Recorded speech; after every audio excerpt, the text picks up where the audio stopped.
Hello and welcome to episode 32-ish of A Muggle's Perspective.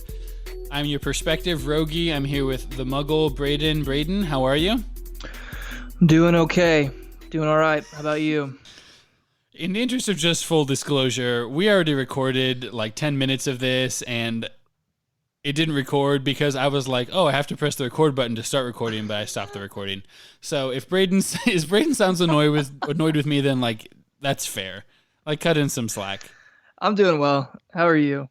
I'm good. I think I'm in a good place. There's all the things a man could want. There's a Carter.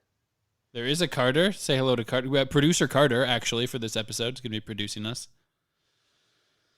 We are discussing chapters 5 through 8 of Harry Potter and the Goblet of Fire. If this is, for some reason, the first episode of this show that you're listening to, just a little recap. I know a lot about Harry Potter, and Braden doesn't know anything about Harry Potter. Is that fair?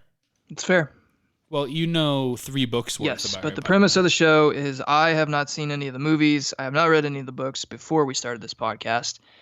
And so it is fun to, presumably fun for all of you to listen to me, try to make ridiculous predictions, try to understand what's going on. And you guys get to sort of be entertained by Rogge leading me through it / sort of making fun of me without me realizing it.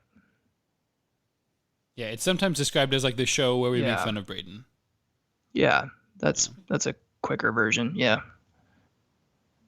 So we've got a lot to get to. We've got wizard wheezes, and we've got multiple new modes of magical transportation, and we've got Velas. We haven't even gotten to Velas. We've got a howler, which is not about Velas for some reason. We might have Carter might howl live on air. Our second live howler after Jacob. I will throw a fit if he doesn't. At this point, like I went from no expectations to really high expectations. They are sky high at this point. So, Chapter 5, Harry Potter and the Goblet of Fire, Weasley's Wizard Wheezes. I'm getting better at saying it because I said it a lot. You're kind of introing it like you're Jim Rowe. Weasley's Wizard Weasleys. A bunch of Weasley's Wizard Wheezes. Chapter 5, phenomenal. See, you did this last episode, and I was like, I do know who Jim Rome is, but I like never watched Rome is Burning. Like, I don't have a lot. Okay, we'll go back to YouTube after this show and watch some Jim Rome. Caillou and Little Bill, and then Jim Rome clips. Little Bill. Okay. I'm here for your Jim Rome impression. Like, don't get me wrong. It's not great, but it's not terrible either. I think you'll find that. Can I get Jerry Seinfeld yelling about Jim Rome? Jim Rome! Who is Jim Rome? Wait. What's he so mad about? He's really annoying! Okay, Wizard Wheezes. We got Ton Tongue Toffee. I want all your... This is the first of the 5. Point 1. Ton Tongue Toffee thoughts. Thought 1. Great name. Easy to sell that. Easy to get people's attention. Alliteration. Love it. Thought 2. This is really important to Fred and George. They've spent a lot of time developing this, and they didn't want to just try it out on anyone. They picked Dudley for a reason. Mainly because he sucks. Well, then why didn't they just pick Draco? He's established as sucking. Well, harder to trick Draco into it, though. Yeah, Easier to trick Crabbe. Dudley's a muggle. Dudley's fat, and he's mean to Harry. Draco that checks all my boxes. Has connections to power, so if you screw that up and hurt Draco, I think the consequences are probably going to be a little heavier.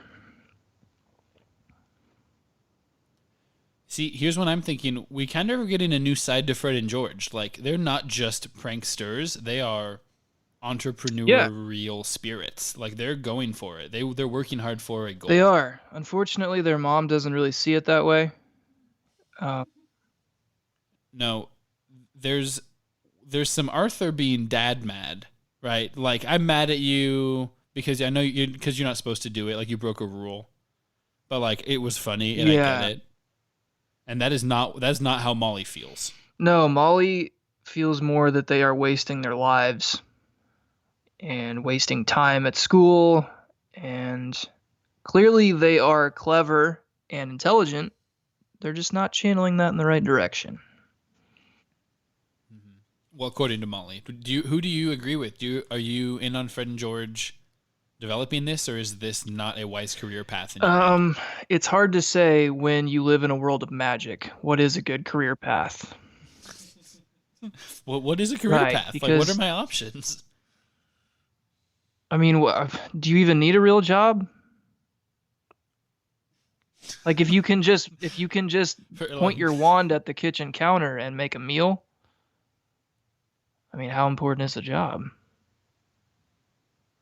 what do you need to pay? What do you need to pay? You need to buy books for your kids.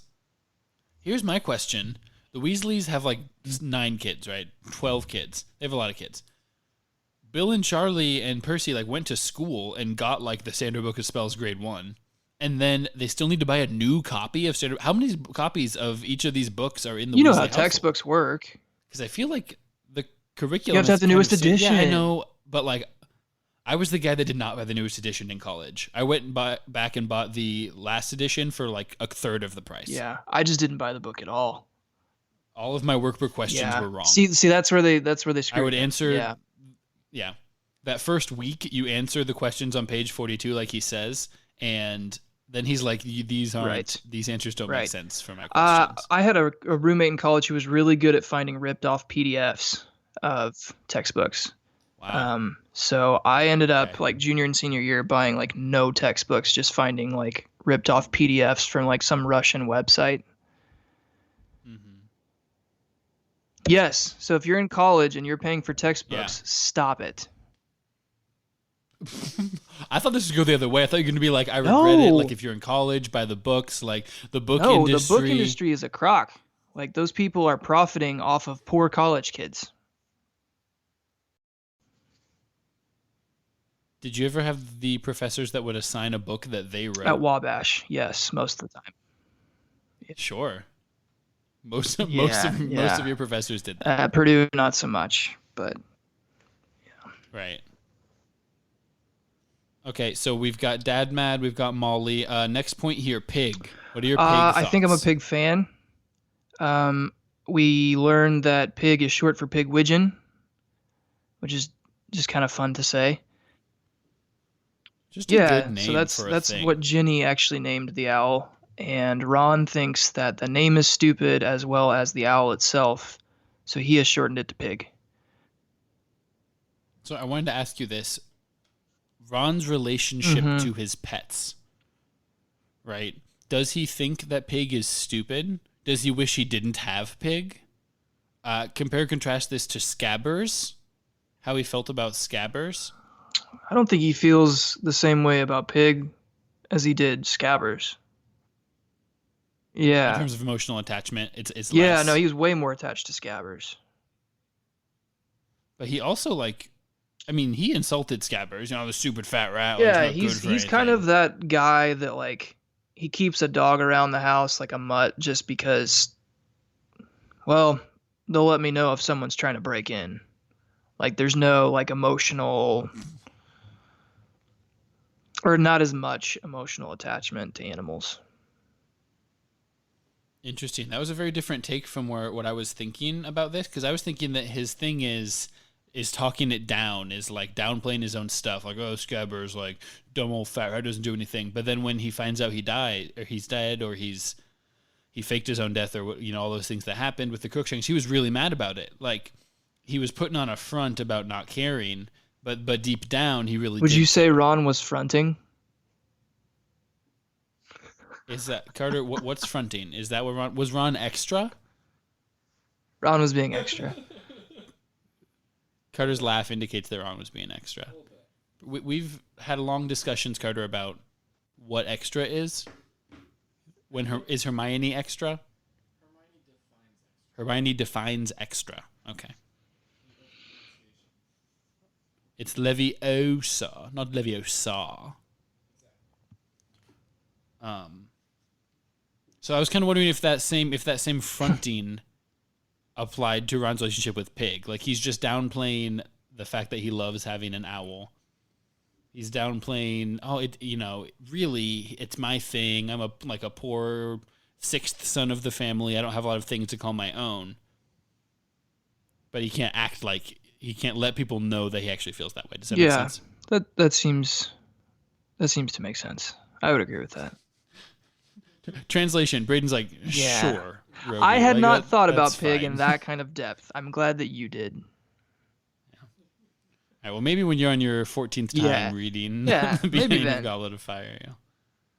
That's just where I was coming at it from a little bit. Just a little bit of my feelings in a nutshell. Okay, so point 4 here, I just wrote down Bertha Jorkins. Jertha Borkins. Jertha Borkins!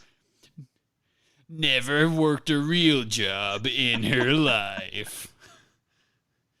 Jertha Borkins. Jertha Borkins! All right, Jerry. Okay, come on. So this is when we're eating dinner outside, which is on a page. I don't know what page. I don't either. I don't have pages. That's... Sue me. Oh, I really don't. You do. I told you my whole recording setup has been completely uplifted and tossed about. And so part of that was you couldn't bring the book that we were talking about into the room? It's lost in the the book? guest room somewhere.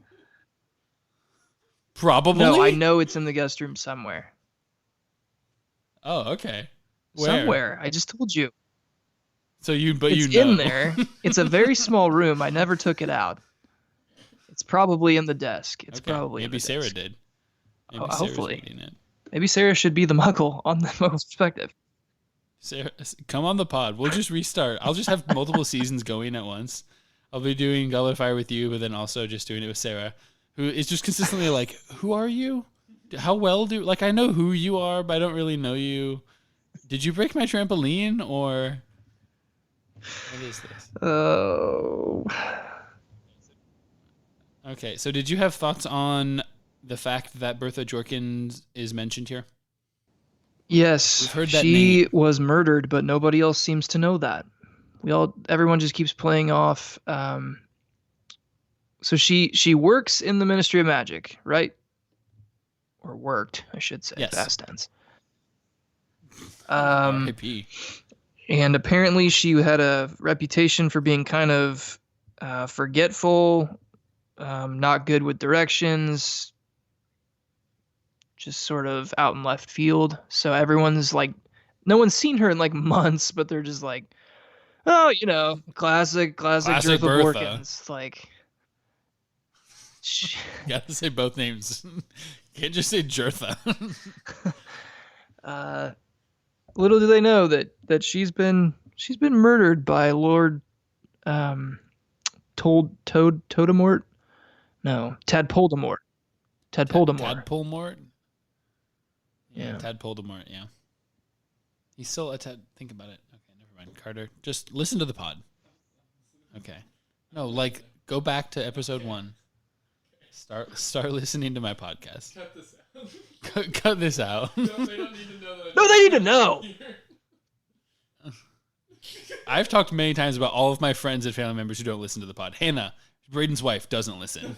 Not because she doesn't want to, because I don't let her. Is that true? Wait, is that true? To quote the color commentator from the backyard baseball games, wait, is that true? In the offseason, this talented young batter makes his own bats. Wait, is that true? I can't remember the last time I saw this kid strike out. And I can't remember where I put my nachos. You guys don't know these all by heart? That play was so close I could smell its socks. Dude, can we do a podcast where we play backyard baseball and just talk about it while we play it? What? A let's play of backyard baseball? Where we just play backyard baseball and just talk about it while we play it. Oh, dude, which version do you my want? I've got it on gosh. GameCube. I've got a disc on PC. The 2001, the one with Ichiro, his rookie year, the one where you talk to Derek Jeter and he's like, I don't know who the best shortstop in the game is. It's me or Alex Rodriguez or that Ichiro guy. And you're like, Ichiro didn't play shortstop. I don't care who the He never professional played player is shortstop. as far as the version. I just want Pete Wheeler on my team. Oh, you can have Pete Wheeler. I'll take Pablo Sanchez and Scrubs. I get Keisha. I'll take I get Pablo Keisha Sanchez Johnson. and just a bunch of made-your-own characters. I'll do 8 make-your-own characters and Pablo I Sanchez, get and Keisha you're getting Johnson and whooped. Pete Wheeler. Keisha Johnson is good. Pete Wheeler because Sure. he's fast and he That's bunts. fine. He looks back at you while he bunts, just with one hand. Yeah. And it's literally the most endearing does thing bunt a with one cartoon hand. character could ever do. Wow. You must have never seen Pablo Sanchez do anything. Okay, are you talking about like original backyard baseball with just the Yes. regular kids? Where you can hit like 100 home runs? I mean, I'm a fan of all versions. Okay, but yeah, that's the one I played the most. Okay, sure.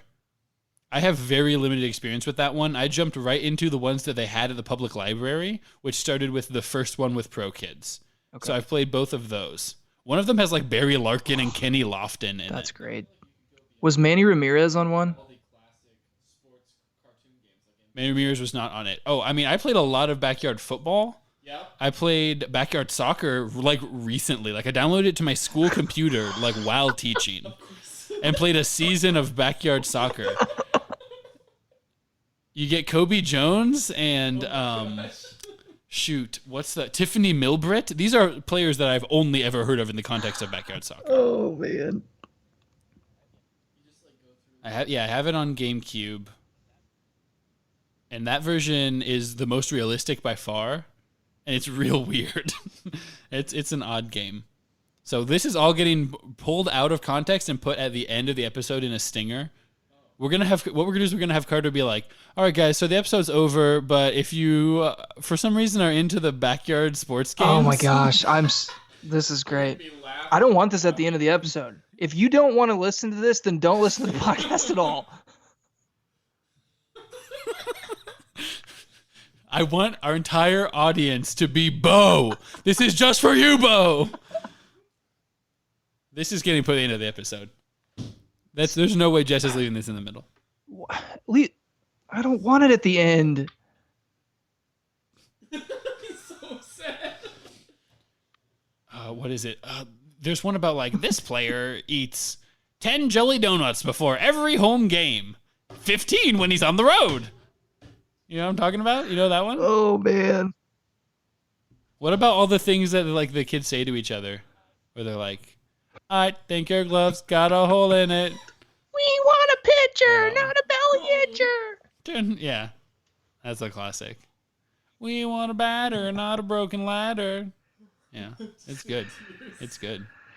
Oh, All right. Bertha Jorkins. No one knows She's she's not alive. alive. So this is almost no one knows she's not alive. No one knows she's alive. Actually, spoiled it for you. Actually, Good point. She's stumbling around out there. Wow, my first misstep. We're she's actually a we're member over of the year in. Vila. Yeah, she's one of them. She's undercover as Yeah. a leprechaun. Convenient choice of who to get information from and then murder for Lord Tadpoldemort and Wormtail. Because they happened to pick someone that no one was going to look very hard And for. They kind And of work at the almost describe ministry. her as useless at the ministry. So, Yeah. She's been moved from Yeah. department to department, kind so of. I am curious about that choice. What are you up to, Tadpoldemort? What'd you do Let that me in, for? Tadpoldemort. I want to know you. What'd you do that for? What'd you fall down for, Tadpoldemort? What'd you a tadpole for? That's the real, That is honestly, my biggest unasked question question. at this point. Is that your... It's beef. Oh, I can't stop this one by hitting it again. Just let It's it it's ride. going Play all it the way again. through. It's beef. Oh, that just feels good. That's not his beef, by the way, Yeah. guys. I'm I'm a little beefy about that. So the last point here is just the whole World Cup thing. What are your thoughts on all of the World Cup conversation? You get things like went down to Transylvania 390-10. I don't know. I don't think I had a lot of thoughts on it. I was just trying to absorb it. Trying. See, I'm sitting here wondering, like, is it like the Soccer World Cup with pool play? Like, do you get to play at least 3 matches before we move on to the next round? Yeah, I do want to know more about the tournament setup. And that information, surprisingly, spoiler alert, is not coming in this book. You'd think it would, because we're going to the World Cup. Well, I mean, you've seen the final. You've read chapter 8, so you know that we don't hear more about that. But on Pottermore, there is a whole thing about it, about how it's every 4 years, except for this year there was a war, and so it had to get pushed back and all that kind of stuff. So it's coming. Like 4 years from now, we'll get to the Pottermore content. And I'm going to be only podcasting with your children at that point, because you're going to be checked out. It's going to be me playing backyard basketball. It's going to be you talking to my kids about Harry Potter while I play backyard baseball in the background. No one's mad. We're all good.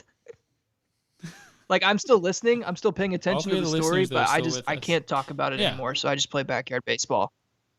I can't even anymore with Harry Potter.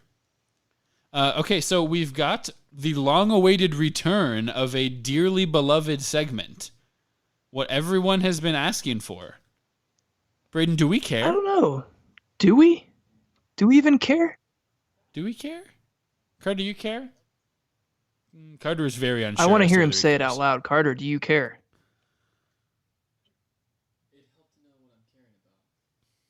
No, it's you either care or you don't care. That's all you get to do. Okay. He cares. Carter cares. He cares. Okay, Carter cares. So, do we care about the fact that Ginny's crush appears to continue? Yeah. She's described as still being taken with Harry. I love that term. We care? Taken.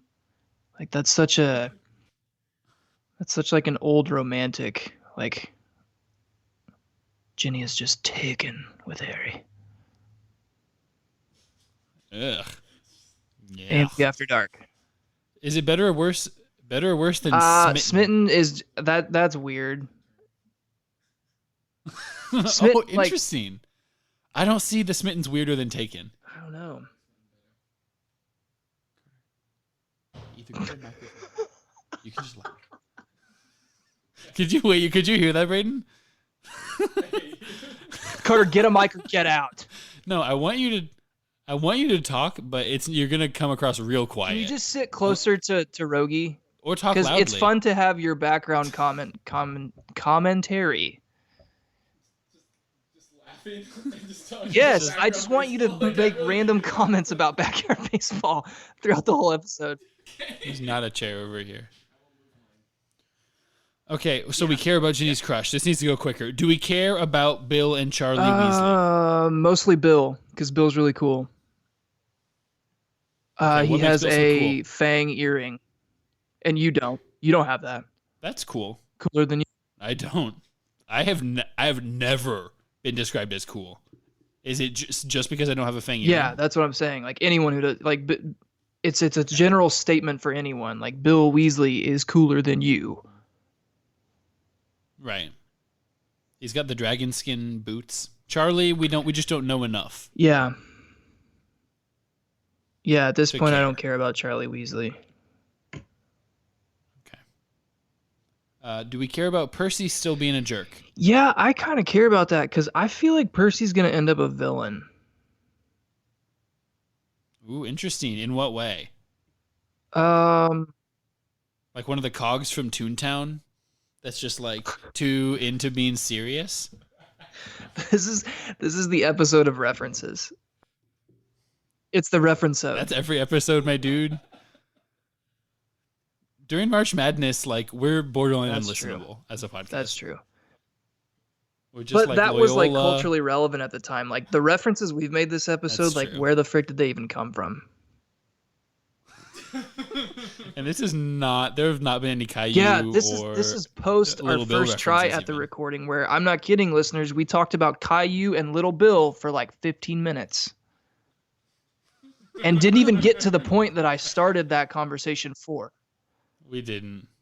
We So- really didn't. Hashtag, Do we care about? Do just we care hashtag. About, Hashtag Referensode. Hashtag Referensode.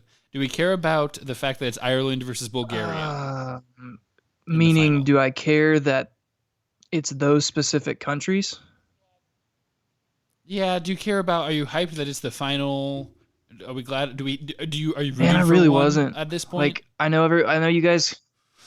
Well, I know you Ugh. guys kind of expected me to be like really into the Quidditch World Cup because I've been like pretty into Quidditch in general, and I don't know why this just wasn't. Yeah. I just wasn't that excited about it. Like, I'm excited for Okay, I'm sad. Ron, Harry, and Hermione to like go and have fun, but like I don't really care about Ireland or Bulgaria as far as Quidditch goes. So Okay. All right, we don't care. Do we care about this top secret event that Yeah, Percy kind of. mentions at the dinner table? kind of care about that. Pretty curious. No idea what it is. Well, I mean, it mentions that he's been like trying to get them to Mhm. ask about it all summer, so it must be something. It could also be something really stupid that like Percy thinks is important, but no one else does. Right? It's a cauldron bottom thickness convention. Exactly. Chapter 6, the port key. So we're doing a quick and dirty episode, quick and dirty the port key chapter here because between you and me, not a lot of action in the port key. Nope, it's pretty much just we learn what a port key is. Yep. I tried to get to 5 talking points and I could not. That's okay. Okay. So point 1 is apparition. Yep, lots of that. What's what do you think about apparition? It's very important, very useful. Something that has to be learned. Not everybody can do it. You have to take a test, almost like a driver's license thing, It is to be very able much like that, yeah. to operate. And Percy just learned how to do it, so he's been working real hard at it by apparating downstairs for breakfast. And you're like, you get that. It's like the guy that gets his driver's license and then like drives to the corner for no reason, like to get to the Yeah. to go to the gas station or something. Yeah. Yep. Any other Yep. thoughts? I like how I wanted to know how soon do they start learning how to do that as Hogwarts students? Well, so what you got to consider is that as Hogwarts students right now, you're not allowed to do magic outside school, right? We remember that that's a rule. Are you on the same page with me for that? Yeah. Do you know what age that is? Why can Percy do that? Percy's graduated. Oh, there's an age that like after that you can do magic outside school. Yes. Okay, I forget what that age is. The age is 17. That's when you become an adult in wizarding culture. Okay. So at that age, you can start apparating. Yeah, because you're going to want to do it outside school because you can't apparate on the grounds of Hogwarts. So that's why you haven't Okay. seen any of it. That's fair. Question answered. Port keys. No, we skipped one. What do you think about the scene where Mrs. Weasley accios all of the Tung Toffees out of Fred and George's underwear? One, why are those there? Why is that where Fred and George keep them?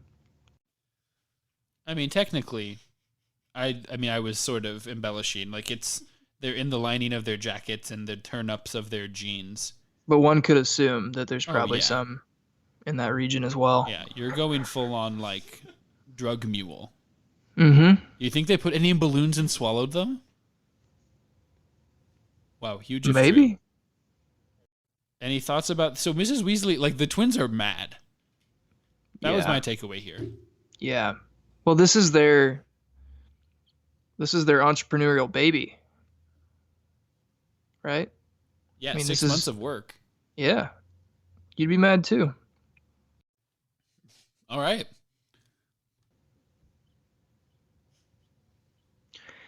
And that's enough about Port Keith. Well, no, we didn't even talk about port keys. Your thoughts on port keys?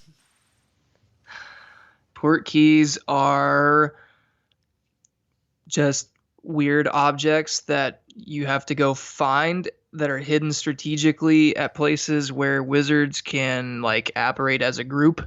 Is that right? I like that your thoughts about port keys are you just stating what port keys are as well as you can remember. And you're like, and those are my thoughts, is that this is what a port key is, and I don't care. I mean, do I care? No. That is what this chapter, that was the purpose of it for me. There's a lot of walking in this chapter. Yeah. And we're walking. This is what a port key is. They found one. Port keys, it just always strikes me as like, how do you know when it's about to take off? Does it start glowing? Does that happen in the book? Does the boot start glowing? Well, and like my thing was, what if another group of wizards finds it before you? And you like, how are you supposed to know if it's been taken or not? So like, if I know that like at the big apple tree over on this property, there is a port key in the hollowed out branch. Mm-hmm.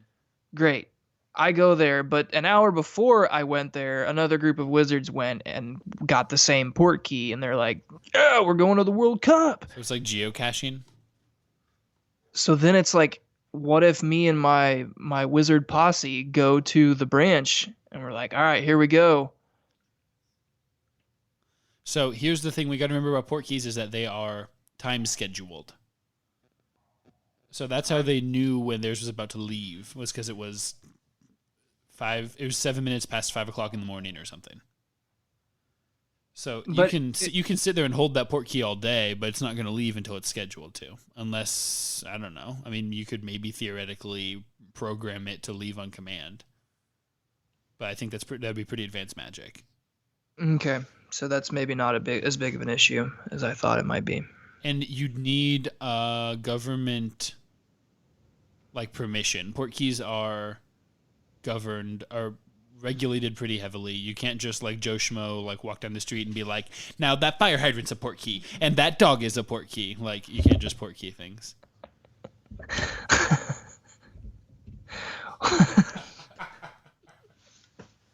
Joe Schmopra. And you're a port key, and she's a port key. People just touching each other and flying all over the world. Where am I? Handing out port keys. Where am I? Why'd you make me a port key? Now I'm on the set of Oprah with Jim Rome. Phenomenal. Okay, last point here. Diggories. Got some diggories. Amos Diggory. Was he very old South, like grandpa drinking bourbon? Is it like the name sounds that way? Yeah, he's seen some things and some stuff. Both things and stuff. Family Guy reference? No, not gonna do it for me. Okay. Yeah, I imagined Amos Diggory as like a washed-up sheriff of an old western town. Okay, sure. Do we like him? Do we like Cedric? He's kind of annoying. Why? Isn't he Amos is the dad, right? Yes. Talking about like, yeah, my boy Cedric's the one that didn't fall off the broom, but you did, Harry. You remember that? You remember when you fell off the broom and my son didn't? You remember when he beat you at the Quidditch match? I was just waiting to be like, I, unlike you, was there and know the context of what happened, I guess. Yeah, but do you remember when we won? And you sucked, and my son didn't? This is sports Twitter. Like Amos Diggory is... I recently saw someone reply to like a football writer who I follow, and they were like, yeah, well, like it doesn't matter because Mitch Trubisky's better than Deshaun Watson. And the point was that...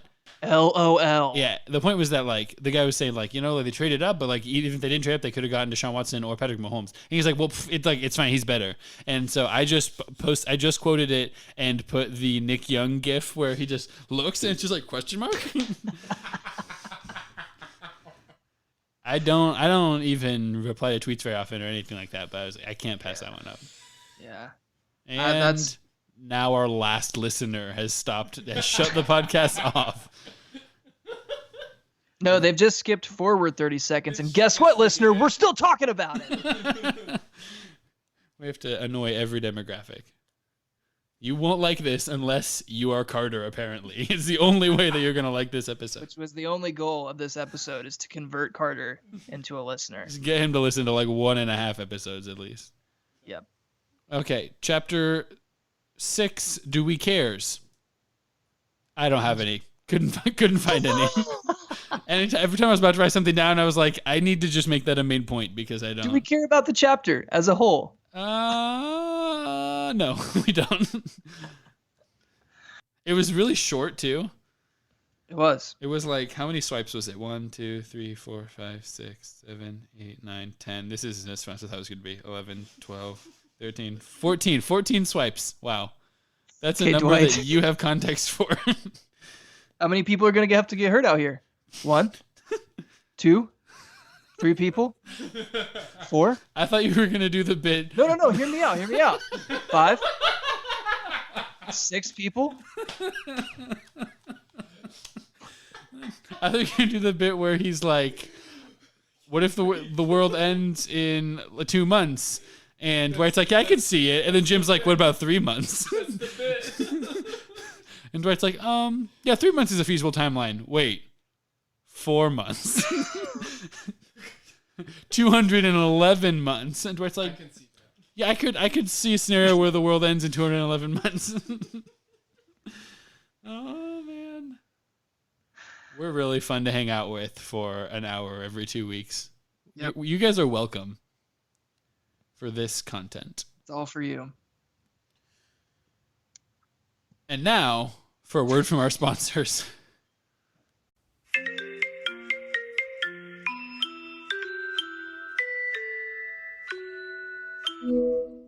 Hey girl, hey. What's up? Oh my gosh, why do you look so down in the dumps? I'm just super upset. What could even be upsetting to you? You're gonna get married. I know. You're engaged. I know, and I'm going to look fabulous, but the problem is... No problem. No, I have a huge problem. A problem? Like a big prob. I literally can't find anyone to take video. I want video footage of me in this beautiful dress. You gotta get a videographer. I can't find one. I can't find any good ones. Oh my gosh, haven't you heard of Logan R. Hayes? Logan R. Hayes? Who is that? He is only the greatest videographer. He does weddings and like short videos, and he like raps sometimes. He's a rap guy? Yeah, he can do it all. Holy cow, if I wanted to like get in touch with Logan R. Hayes and maybe find out more about like what he does and maybe contact him about my wedding, how would I even do that? OMG, do you remember his name? Yeah, you just said it. It's Logan R. Hayes. .com. No way. So I just Go put to like that. 3 W's in front of that and a dot? Or don't even. It's not 1999 anymore. You don't have to type the www. That's a good point. Yeah. Okay, so LoganRHayes.com. I go to LoganRHayes.com. I don't even have to type the W's because it's like 2018. Correct. And then let's say that I really like his stuff. Is there any way I could get like a cool discount? You gotta get a quote. You gotta see how much it's gonna be. Okay. Use code MUGGLE. Muggle. MUGGLE. Cool. And what will that get me? It gets you a discount on the quote. It's 10% on the quote. Wow. So then you can use that 10% to get a 10% more expensive dress. You always have the best ideas. I know what it's about, Bradena. Literally can't wait to get Logan R. Hayes to do my wedding videographer. Oh my gosh, he's gonna do all of my videographer. It's gonna be the best. I love you. It's gonna be so lit. I love you. I love you too. Okay, bye. Bye. Okay, I want to just play the Howler to lead into chapter 7. Let's do that. All right. Hey guys, it's Rachel. I'm driving to Ohio for my best friend's wedding shower and bachelorette party, and so excited to be able to be listening to the first episode for Goblet of Fire, so thank you, perfect timing. But I just had an audible cheer for Braden when I literally stopped listening to the podcast so I could call in and congratulate him for correcting Rogge on something. Like, that's where you are, Braden. That's the level that you're at. You're to the point that you are like, oh, hey, I know what's going on, and I am so proud of you, and I would be clapping if I weren't driving, but, like, way to go, man. All right, thanks, guys. Bye. Well, thank you, Rachel, for calling in and howling there. I don't appreciate myself the content. I don't like being one-upped or corrected, but I appreciate that you called in. Yeah, thanks, Rachel.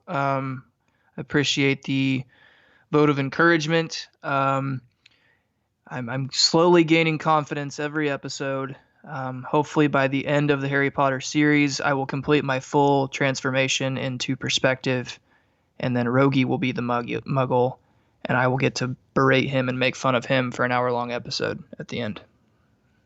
What if this was like The Giver, and you becoming the perspective was me like losing my knowledge of Harry Potter, and it was like it's an hourglass situation? Yeah. We don't know that that's not what will happen. Chapter 7, Bagman and Crouch. A lot more happens in this chapter. Much more full of things. There's and items. Yeah, more things, more objects. Yeah, and people. Musings. Mm-hmm. Point 1 I have here is Mr. Roberts. So this is the muggle that's running the campsite. Sorry, I almost just destroyed my pop filter. What are your thoughts on Mr. Roberts? Mr. Roberts. He. First of all, is he just like the guy at the booth that you like drive past when entering a campground? Yeah, I assume that this is a little less formal even than that. Like this is just kind of land that he owns. That is like posted. There's a flyer posted for it in town on like in the coffee shop, and people sometimes go out and pitch a tent there. Yeah, interesting. So he's just there to collect money from weirdos that are coming to camp on his land. Yeah, in this case, a lot of weirdos. Yeah. Yeah, he's pretty suspicious, which seems like that could be potentially a bad thing moving forward. So do you see Mr. Roberts coming back into the story?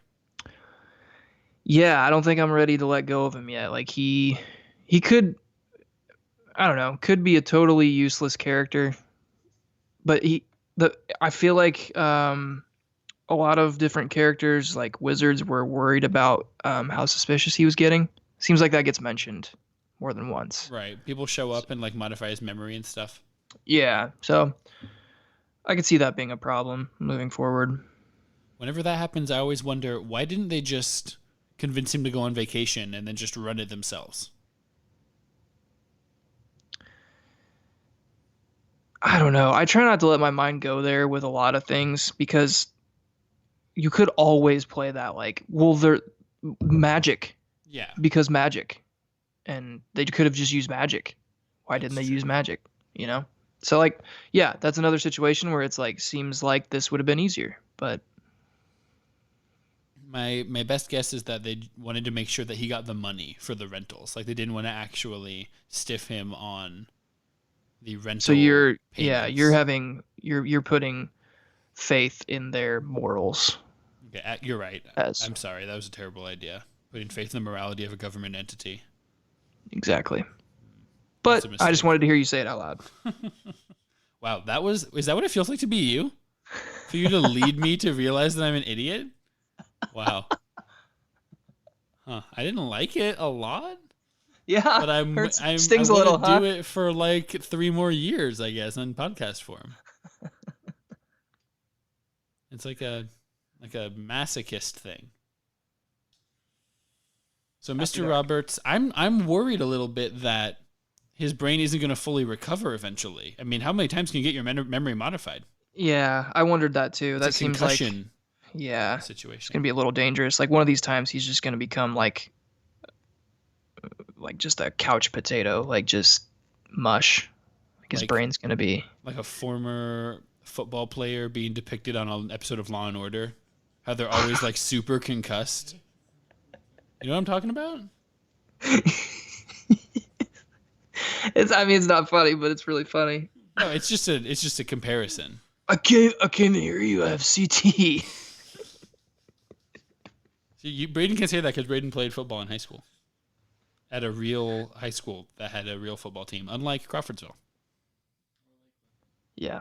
Well, Crawfordsville had a football team. We just had a team, and they've been really bad for my entire living life. Mm-hmm. It's pretty, yeah. Point 2, tents. Tents look like normal tents, and then Do you they? go inside them, and they're not normal tents. So some tents look like normal tents. Some tents look like houses. Some have chimneys. Mm-hmm. Some have weather vanes. Did you see this going in this direction when you were like, oh, they're going to be in a campground? Where you're like, I bet they're going to have crazy wizard tents. Well, I at first no, because I thought they would be better at looking like muggles. Like, I feel like that's a theme of this chapter is like a lot of wizards have no idea how to look like normal people. It's a fun realization for you. Yeah, like every outfit that they describe is 50% me being amused by picturing it as looking weird and 50% me wondering what those British pieces of clothing are. Yes. For me, it was like, yeah, that. Also, like, one of the biggest things I was wondering is, like, who did you look at for an example? Right. Like, they had to have been like, okay, well, let's go find some muggles and see what they wear. And we'll try to look like that. The one is like, I bought it in a Muggle clothing shop, so I get to wear it. Where? What clothing shop? Was Maybe- that the one that was wearing, like, knee-high galoshes and, like... That's the guy that was wearing a man that was wearing a woman's nightgown. Like, I feel like most mannequins, like, you can pretty obviously tell what gender they are. Yeah. I mean, maybe it wasn't on a mannequin, but, like... I don't understand how you buy one thing that would be appropriate in a context, and then you go to a different store to buy, like, pants to go with that top that are totally inappropriate. Like, why not just buy them both at the same store? And they might not look good, but it'll be like, oh, that's like a thing someone would wear. Yeah. It doesn't seem that hard. Even Arthur isn't the great at it. But Arthur's okay. He wears, like, old jeans and a sweater. Yeah. They're just, in general, very bad at disguising themselves. I mean, Arthur does say, what is it? We can never, always the same. We can't resist showing off when we get together. So it's kind of wizards being like, look how good I am at magic to each other. As far as the chimneys on the tents and stuff go. Yeah. Cool. Cool. Cool. Point 3. Okay. It's too loud. It's up so high. Because we're trying to figure out how to get Great Braden to listen to the Howler. Point 3. Foreign wizards. Had you given much thought to the fact that there are wizards that don't live in England? I had not. I assumed they were all in England, and I also was surprised to know that there are other wizarding schools. There are. So they should have like a March Madness of Quidditch. They should. I'm trying to think if I know that they do. And I can't say for sure that I know that they do have a inter-school Quidditch competition. Carter thinks that they did. Maybe Carter is right. Maybe Carter knows that they did. I think it would be smart. I mean, who else are you going to play? You can play in school, I guess. But we've never heard of Hogwarts going into these competitions, and why wouldn't they? Yeah, that's true. I want to know. So, like, how many schools are there? There's okay. Ron mentions one in Brazil. Mm-hmm. I can tell you there's one in Australia and one in Africa. Just for all of Africa, they get one school. There's one in Japan. There's one in the U.S., so that's 5. There's going to be at least a couple more. What would you say, 9, 10? Those are the major ones. So there's this is on Pottermore too, but JKR talks about there being the main, like, most historic, most important magical schools, and then there's always, like, small ones. You know, when you get way out into the middle of I'm sure in the Middle East, like there are some local, like regional little school. There's like your Lakeland type schools, your little regional sort of small little bitty schools, but those are the big ones. Yeah. So do they get together in any kind of events ever, or? Yeah, I mean, I don't know. You avoiding spoilers right now? I mean, I'm not going to tell you about the Pottermore stuff because we haven't gotten there yet. That's years down the line, Braden. We have to save the content, just like I saved the content about me meeting Daniel Radcliffe. Yeah, well, we all know how Bo felt about that. So. We do? I think Bo was into it. Bo was like, I respect Rogge's choice to not let us know. Yeah. And he was also like, it's a normal time of day.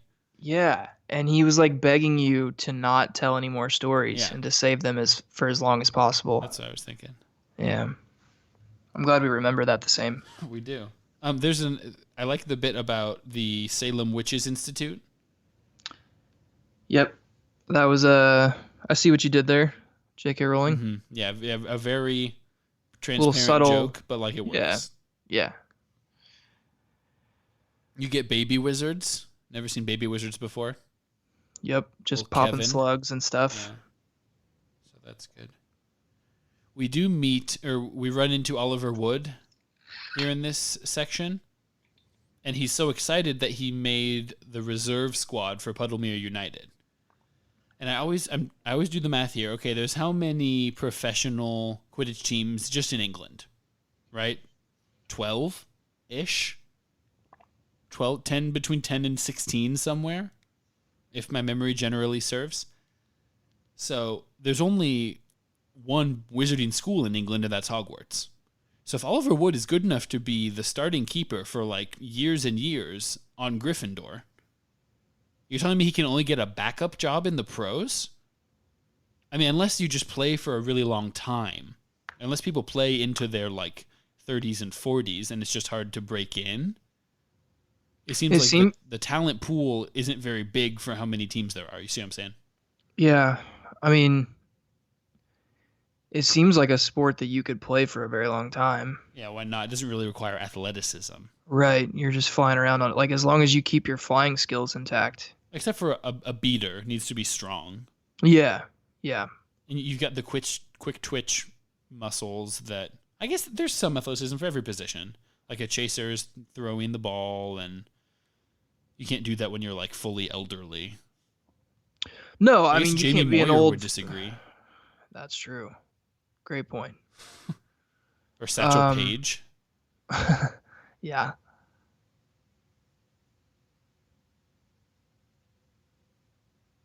You're trying so hard for the crickets button. Nope. So no, you can't be an old fat guy and still be playing Quidditch, but I imagine there's a lot of Tom Brady's running around out there. Yeah, there's got to be. That leads us actually really well into my next point. Bagman. What do you think of Ludo Bagman? I like Jim Dale's voice for him. He's very chipper. He's very excited. Yeah, he's a gambler. Likes to move money around a little bit. Yeah. Put some friendly wagers on stuff. Seems to be just like a fun, happy-go-lucky guy. What is his role again? Like, how does Weasley know him? How does Mr. Weasley know him? Well, Ludo Bagman heads up the Department of Magical Games and Sports. Yeah. So he's like your Roger Goodell plus Adam Silver, but works for the government. And his brother Otto about got into trouble with a lawnmower or something. I think it's a lawnmower. And so that is Arthur's division is magically modified Muggle artifacts. And so he got Otto out of trouble. So that's why Ludo gave Arthur the tickets, the really, really good tickets. That's right. So they're not really like friends outside of this. It was just kind of like, hey, you helped my brother out. Here's some tickets. And I'm sure they're like they're colleagues. And Arthur is like, I like him. He's a good guy. Yeah. But the Ministry is a big place. Don't run into each other that much, I guess. Yeah. What about, in contrast to Ludo, you got Barty Crouch. Yeah. And that's like I feel like that's one of those characters that like the name kind of helps you envision what the character probably looks like. Oh, because he's short. He's stooped, crouching.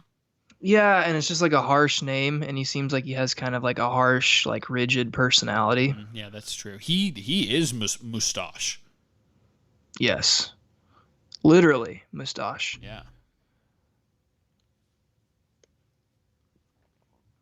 Yeah. So he's not as fun, No, he's not as fun. Do you have any but predictions for the roles that Bagman or Crouch are going to play in later chapters, given that their names are the title of the chapter? not really. I don't feel like we know enough about them yet. That's fair. I mean, we do know that Crouch is like Percy's hero. And he calls him Weatherby. Yeah. So Percy is from now on Weatherby. I'm really glad we got to that. I forget if it was Fred or George, which one like capitalized on that at the end of the chapter. Yeah. But yeah. I like that they both almost choke into their tea when he calls him Weatherby. They're like, Yep. wait, your boss doesn't know your last name? I think everyone was doing that. So yeah, I enjoyed that. It's pretty good. It's a pretty Yeah. good gag. It was pretty good. Point 6 of 5 here is the vendors. So we get a whole, you think the chapter's going to be over, but then we get a whole little section of them going and buying like figurines and hats and those kinds of things. And I always like that. That really puts me in that place. It's, you go to sporting events as a kid and you just love that there's guys walking around with weird light up spinning things and cotton candy and stuff. Yeah. Yeah, it's fun. It's the one thing that I found interesting, like if I were to go to the World Cup, like soccer, I don't think I would buy a bunch of other countries' gear. Would you? Like they're all about buying Ireland stuff. Yeah. That's And interesting. Well, okay, that's not a shot like the US is the best and I won't buy anybody else's stuff. Like that's not what I mean. That wouldn't be what I would think to do. Like that's really interesting. I think there's a couple of factors that are at play here going both directions. One is that my guess would be that wizards travel better than muggles. So if you get Ireland and Bulgaria in the final at the World Cup, and that World Cup is held in, wherever in France, I mean, like you're going to get Irish and Bulgarian people there, but it's not going to be the whole crowd. Right? You're going to get a lot of it's like the Super Bowl. The Super Bowl is mostly just the richest people that can get the tickets that live in the city it's in or around the country. Yeah. It's not necessarily fans of those two teams. So this is different in that I'm sure there's a ton of Bulgarian people and especially Irish people. I mean, it's being held in England. And that's the other part is that the UK is its own sort of entity that I don't really understand because it's like they mention England, Wales, Scotland, Ireland, like there's several teams going on here. So it's almost more like rooting for another state in your country. Like if the finals of the World Cup were, Kansas versus Bulgaria, you'd be like, I'm not from Kansas, but like, that's kind of my next door buddy who I'm going to root for. Mm-hmm. Yeah, like if a team from the Big Ten goes to like the Final Four, like I want them to win because they're from the same conference as like the teams I like. Right. So yeah, that's better than Kansas versus Bulgaria. In that situation, I would root for Kansas. Give me more hypotheticals. What else you got for me? Antarctica versus Greenland. Who am I rooting for? Easy. Greenland. It's green. Next question. Steven Sells has been there once. So I think that's what I think about that. Do you think anything's about that? I think that the things that I've already said that I think are what I think about this. Oh, well said. Where's the applause? Thanks. Yeah. I nailed it. Applause button. Okay. Moving right on to Chapter 8, the Quidditch World Cup. Oh, no, wait, we've got some Do We Cares for Chapter 7. Do we even care about the Do We Cares? Yes, we do. Muggle clothing, we already talked about that. Salem Witches Institute. Okay, great. Talk to us some more about Bertha Jorkins. Do we care? Yeah, we have to care. It's kind of being shoved down our throats at this point. Right. It's like, hey, Jertha Borkins. That's it. She's That's the end of the dead. sentence. She's dead.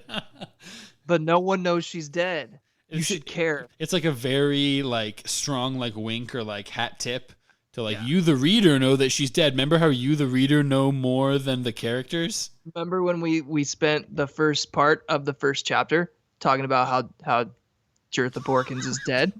Never, you saying Jertha Borkins is never going to get old for me. Yeah. It's fun. Do we care about all the different ministry departments that are referenced? Arthur's like, oh yeah, that's the guy that's in charge of the Goblin Liaison Office, and that's the guy that's in charge of... No, we don't care about that?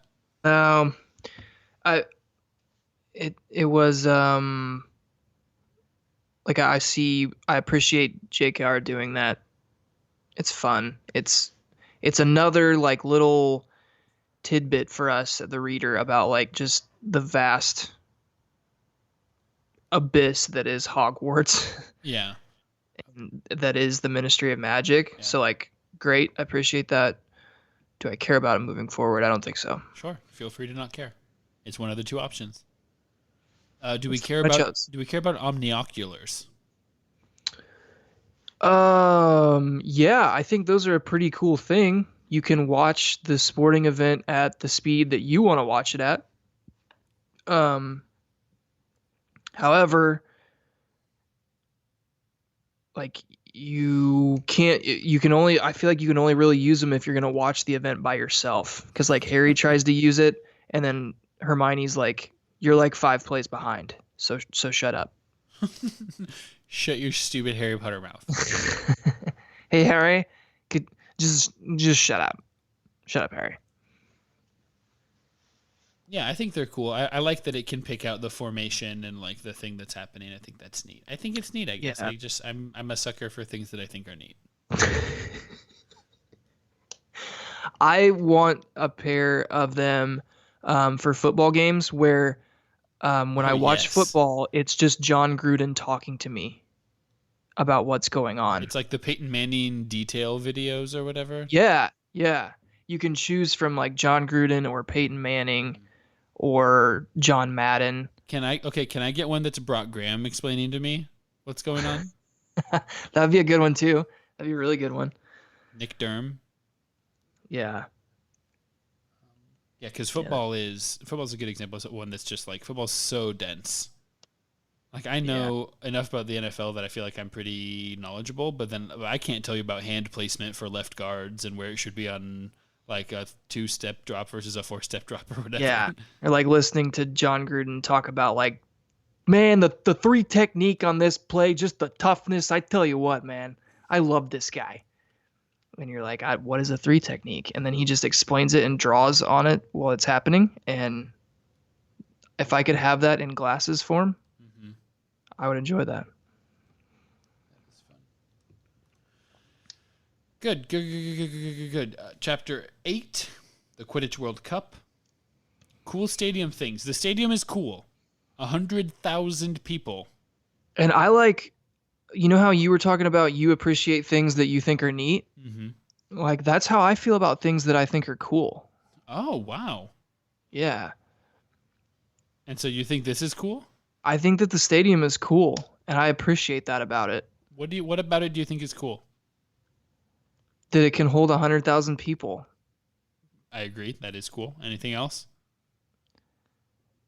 They have press boxes for Quidditch matches. You wouldn't consider that necessarily? Yeah. I would have thought it would be pretty, like, makeshift, to be honest. Which is just like, kind of slapdashing it together. Yeah. But it seems like it's a pretty legit, like, Jerry World, like Dallas Cowboys stadium. Well, I think Arthur says 500 ministry workers spent a year on it. And they can do magic. Yeah, so you would have to think it's pretty friggin' elaborate. Yeah. Not a bad seat in the house. Every bell and whistle you can imagine's got to be there.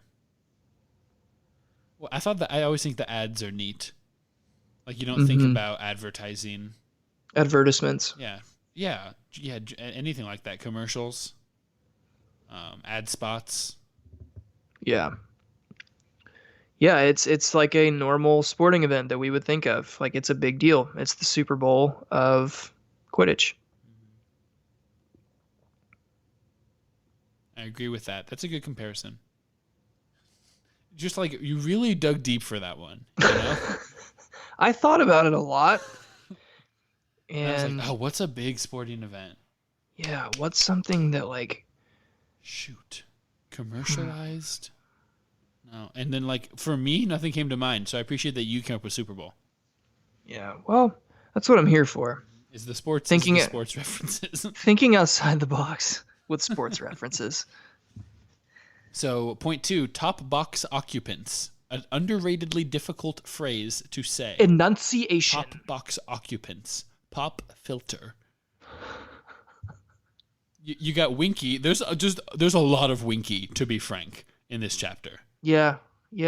Talk to me about Winky. What do you understand the Winky convo to be about, and who do you understand Winky to be?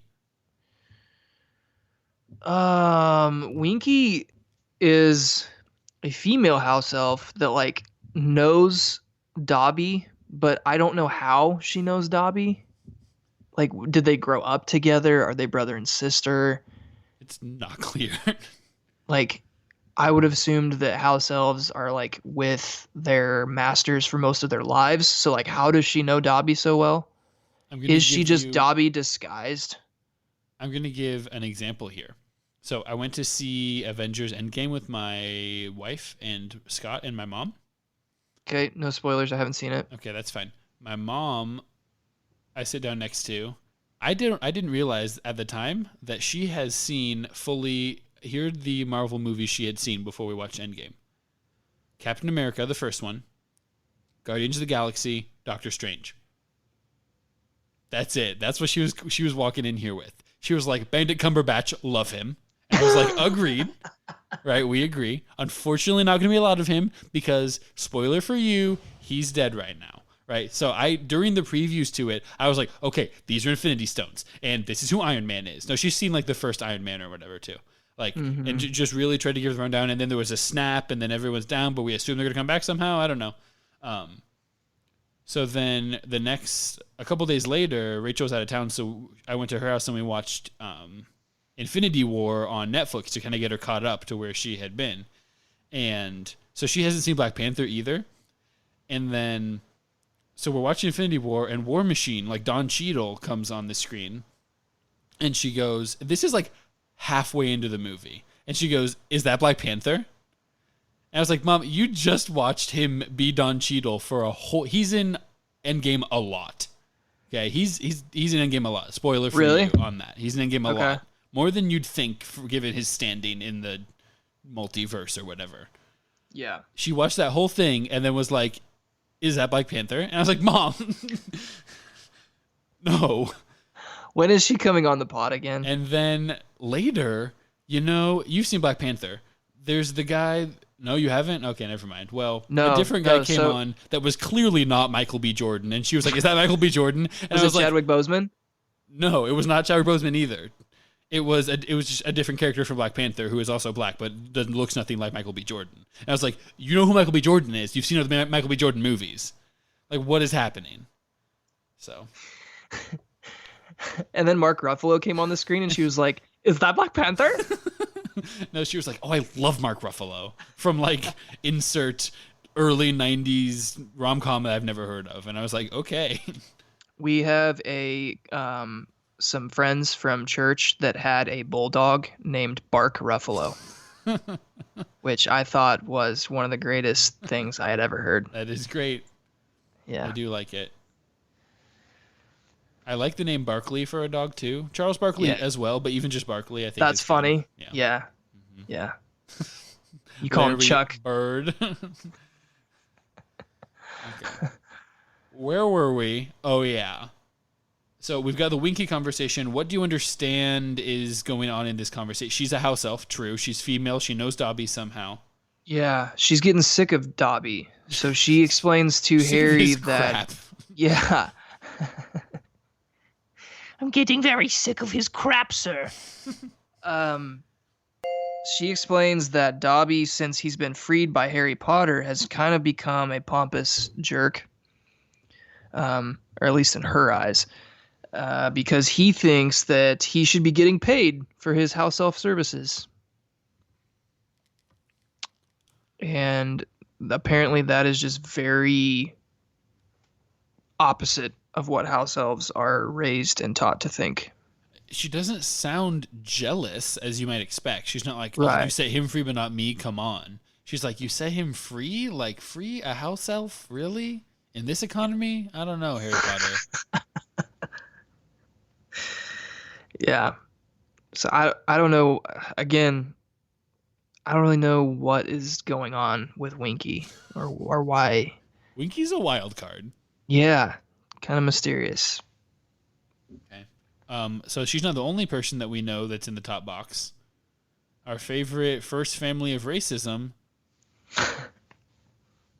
The Malfoys! Yeah! Woo! Make Hogwarts great again. Ouch. Yeah, this time we get to meet Draco's mom, who we would have just assumed is a really sweet, lovely woman. Yeah. Opposites attract with Lucius. Right. So yeah, they make some rude comments about, how could you ever afford seats up here, Arthur, you poor piece of He crap. says that right in front of the Minister of Magic. Like, And Fudge just ignores it because Fudge is a moron. And Arthur just kind of smiles, and they go, surprisingly, nothing really happens between them in this chapter. Which I really thought was going to happen. Like, why would you bring the Malfoys into this chapter if nothing was going to happen? yeah, I mean, it's a lesson in restraint on the parts of Harry and the Weasleys. Which I guess, there's still time, I guess, in chapter 9. I mean, they haven't left the stadium yet, so. I mean, you don't really want to get in a fight with your boss's friend in front of your boss. I don't know. It might be worth it. Might be worth it punching Lucius could. Malfoy in the face. Right. There are definitely possible pros Yeah. embedded in this prose that J.K. Rowling has given us. Mm-hmm. Pros and But pros. there are also cons. I think it can be said. I think that I agree. What about the match itself? Do you have any thoughts? There's a lot of Quidditch, a lot of Lynch, Mullet, Moran. Yeah. Which I get that was the point. J.K. Rowling wrote this to, she wanted you to feel, the speed of the game. Mm-hmm. And I did. Listening to this howdy. I tell you what, I sure did. On the way home, I'm listening to this, and I have virtually no idea what's going on. I just keep listening for Victor Crumb's name, because it seems like he's the most important player. And, why did you do that? What, I accidentally took a snapshot? I was trying to make the screen bigger, but the button that looks like that took a picture of both of us, and I was like, uh-oh. That is not what I meant to do. That's not what I meant to do. That's a backyard baseball reference. Okay. That's not what I meant to do. Stephanie Morgan, remember? Yep. You're like, her whole thing is she loves baseball, isn't good at baseball. Not good in backyard baseball. Do not. PSA for those of you kids out there who are just picking up backyard baseball for the first time, because you heard me say this and you bought it for $7 on Amazon. Stephanie Morgan, not good. Look at the stats. The stats matter. Don't pick the twins, Ashley and Sydney. What about Amir and Amir and Ahmed? I couldn't remember the other one. The cons. One of them is good and one of them is bad. Ahmed is good. Amir is small and bad. Reese Witherspoon. No, that's the actress. Yeah. Reese Worthington. Not good Reese at baseball. Worthington. Yeah. A decent receiver. I've picked him before in backyard football. He's also a good kicker. We have to do a podcast about backyard sports. Like, Name your time and place, dude. Like, I was born for that. I haven't played in so long. Oh man, we can do. Is it called a let's play? It's called a let's play where we just play and stream ourselves doing it. Jeremy can figure that out. Yeah, absolutely. Absolutely. Oh man, What gaming console do I have to make that happen? I don't know. Probably my guess is that if we're streaming, it would be easiest to have it on computer. Okay. It'd be easiest to do, and especially because we're playing backyard games that came out in 2000 for PC. So we can probably buy them on Steam. Like, I bought all the Spy Fox games on Steam. I don't know if you've ever played Spy Fox. Pajama Sam, Freddy Fish, Putt Putt. No, none of those games? Okay. I bought those on Steam, so I would assume, considering it's the same publisher, that you can buy these games on Steam, but maybe not. So the match is going very fast. Lots of fast things are happening. There's a couple fouls. Mm-hmm. It's an aggressive physical match. And lest we forget, the mascots are getting involved. That's a point I wanted to make. Thoughts on the mascots? So I don't know what to do with Vila. I truly don't know what to do with that. That was weird for me. Walk me through your confusion with Vila thoughts. Like, you're getting conflicted thoughts. So what I understand is that they are like half women, half like some sort of mythical creature. And they dance, and it mesmerizes young men. All men. Okay, all men. So again, we talked about J.K. Rowling's writing was going to become a little more adult as the books move forward, and this was maybe the first thing for me that I was like, wait, what? What's going on? So how old are these women creature things? I have no idea. like in the movie, what are they portrayed to be, like Harry Potter's age or what? You're not going to tell me? There's a lot of things I want to say right now. Every listener right now is screaming silently on their commute about the things that are in my head and that they want to say to you. And it's not so much spoilers as it is like just facts about the movie that I want to save for us watching the movie. Okay. We're going to pause the movie and you're going to be like, and everyone's seen the movie and so everyone knows what I'm talking about. And so we'll just get there when we get there. Just put a pin in your Vila thoughts. Just maybe think about Vilas just a little bit every day until then. How about that? Okay. Maybe not too much. No, just a little bit, like 10 seconds of Vila thoughts. Well, yep, there's those things in Harry Potter that are the personification of horniness. All right, and then you get to go on about your day. That's what it is. Yeah. You just described it. I couldn't figure out what just to call it, and that's what it is. That's weird. Like, am I allowed to say that? I don't know. It's my podcast. Yeah. The ref, they get to the ref, and the ref is displeased. He's flexing. He really is. Yeah. And then he lashes out in anger. And then they lash out in anger back? Did you catch this? By dancing more? They also throw a fireball at him. Oh. I don't know if you caught that. Caught his room on fire. I didn't. So don't mess with them. They have a dark side where they get like more bird-like, less beautiful. They get a little beaky. Just a little beaky. And there's some fireballs thrown. We'll just say there's some fireballs thrown. So you did mention Victor Crumb, and he factors heavily into the end of the match. What are your thoughts on the end of this Quidditch match? Fred and George correctly predicted what would happen, right? So they win the bet. Mm-hmm. We're just stepping on all of my Dewey cares, just trampling them, which is good. It means they were good. Yeah. So if I understand it right, he caught the snitch, but his team did not win. Right. Which I guess I didn't realize was possible. Well, do you know what technically catching the snitch does? It does two things. It gives you like X 100 points. It gives blah, blah, blah. Yeah. It gives you, right. You think of it as like a winning amount of points, but what it gives you is 150 points. Which is a lot. is a lot, but the other like is Victor Crumb is Ireland, right? No, Victor Krum is Bulgarian. Bulgarian. So the problem, so what the writing of this match explores is the fact that it's possible to not catch the snitch, but be up by so many points that it doesn't matter. You can get up, you can just score enough quaffle goals Right. to be up. And They're up 160 to or 180 to 20 or something like that. And so that's kind of the thing that Harry and Ron are sort of arguing about there at the end is like, why did Victor get the snitch if he knew that would end the game and it wouldn't give them enough points? And Harry's point was like, he knew that they couldn't hold off Ireland like from scoring. So he wanted to lose honorably by getting the snitch. I mean, it's all that he can do. He's the seeker. He can't contribute to the game in another way. Right. So that was interesting. Yeah. He's looking around. He's like, we're not coming back. So I might as well catch a snitch. Yeah. Ireland 170. They were up 170 to 10. So even Bulgaria scoring another 150 points didn't get it. Yeah.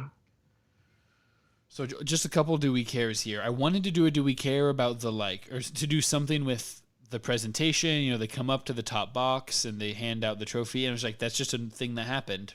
Nothing weird happened there. They just handed out a trophy. Yeah. Do we care about the Ronsky feint? The fake out getting the guy to plow himself into the ground. Yeah. I think it's smart. I think it's gamesmanship. Yeah. Like I'm not mad at Victor Crumb for doing that. I think Harry needs to incorporate that into his game, which I think he's going to. I think it seems like he's paying attention to like the Seeker's moves. So hopefully he does that to Malfoy. Hopefully he cons Malfoy into plowing his face into the earth. I like the idea of a slight variation on the Ronsky feint, where Harry and Malfoy are both flying for the snitch and they're reaching out, and then Harry just balls up his fist and turns and punches Malfoy in the face. Like, oops, you ran him a fist. But it's not just one punch; it's like three really quick ones. Like that'd be good. I think it'd be good. Do we care about the Bulgarian Prime Minister? Any of the Bulgarian government? They were up there. They could speak English the whole time. No, literally yawned during that question. He's like, I don't care. It's funny because it made Fudge look like an idiot, and I like when that happens because I don't really like Fudge. I don't love it either. It's a little dense for me. Even like peanut butter fudge, you'd think I'd love it. I love peanut butter.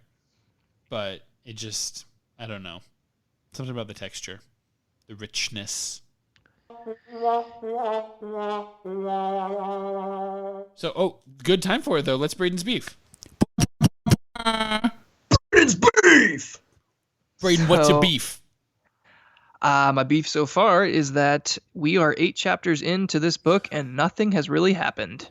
Oh, I'm sorry. Harry got to Ron's house. He learned that Fred and George are making candy. They flew across England and went to the World Cup of the only popular sport. And Jertha Borkins. And Jertha Borkins. I really had the feeling that something bad was going to happen at the Quidditch World Cup.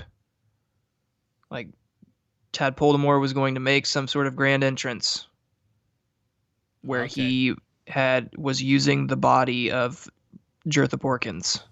Like a weekend, and everyone's like, at Jertha hey, Borkins. Jertha, you're back. And he's like, yeah, except it's me, Voldemort. And then he kills everybody or something. So in kind of a reversal of expectations, he's been coming in at the end of the books, right? That's when the climax has been happening. That's when the action gets to the Voldemort part. But then this is like, oh, it's book 4. Things are real now. We're going to do it way sooner. And I'm annoyed that didn't happen in the first 8 chapters. I'm not annoyed. It's just kind of like I'm not used. Down. Yeah, I thought it was building up. I thought that you selected the chapters like that on purpose. Like the last one's like, oh, we think it's going to be this cool experience for Harry and Ron and Hermione, and then some villain ruins it. Gotcha. So. Well, I'm sorry for letting you down. Never want to do that. It's a good beef, though. Solid beef. To hear more beefs of Braden, please subscribe, rate, and review. We'd love for you to support us on Patreon. We recently released some patrons-only content. We're planning some more for tonight. We'll see if that happens. We can get Carter back in here. We do really appreciate you listening to this episode, though, for sticking with us. Thank you so much to Jeremy and Jessica. I'm doing that now because I want to thank you for all of the editing that you're going to have to do on this chapter and how much you're going to have to cut out. So I appreciate that. iTunes, Appreciate or wherever you listen to. Like us on Instagram and follow us on Instagram, Facebook as well. Anything that you can do on the social media front would be much appreciated. Or Hal. Yes, please call in. Hal, we've been receiving more of those, which has been really fun. It's like awesome. Yeah, it's fun to be able to respond to them, even if they're not Harry Potter related. If you have a question, comment, if you just want to make fun of me, if you want to call in and talk about backyard baseball, we would really love that. That would be fun.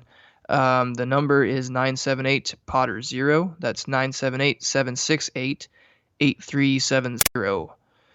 You can call that, and it's basically just a voicemail. So you don't talk to anyone. You just call in and say what you want to say. Leave a voicemail. We will get it. We will play it aloud on the show and respond to it. And it's fun.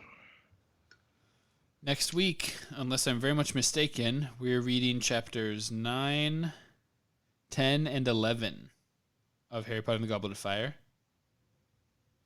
We're either, I think it's we're either in 3 or 5 chapters. I'm pretty sure it's not 4. We're reading chapters 9, 10, and 11, yes. Okay.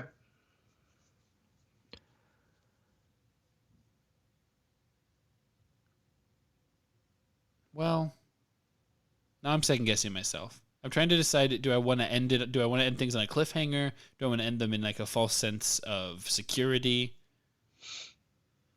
Let's do 9, 10, 11, and 12. Okay. It's going to be a big chapter. There's a lot going on if we're doing 9 through 12. So you got to be on your A game. No more driving to Evansville, Braden, all right? Okay? Trust me, I would prefer that that is the case. Yeah, I get it. Yeah. Appreciate you coming on at the end of a long day, and I think our listeners can appreciate it. Got a good episode going tonight. It's been fun hanging out. Thanks for talking. Thank you for hosting. You're welcome. Yeah. And for your awesome jokes. And for your backyard baseball knowledge.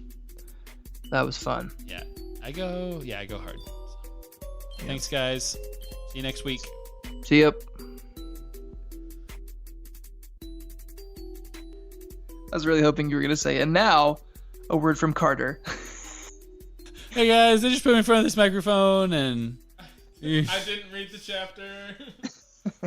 LeBron's better than Michael Jordan. So is Brandon Ingram. No. Lonzo Ball. I'm really high on the Lakers' future. That's all I remember you talking about last summer, or 2 summers ago, 3 summers ago, whenever I worked at the car wash. Anyway. Did you see that Max Kellerman said that Kawhi is better than Kobe? Or is more clutch than Kobe? More clutch, I don't know about. Better than, I agree with. What? I can't be on this podcast.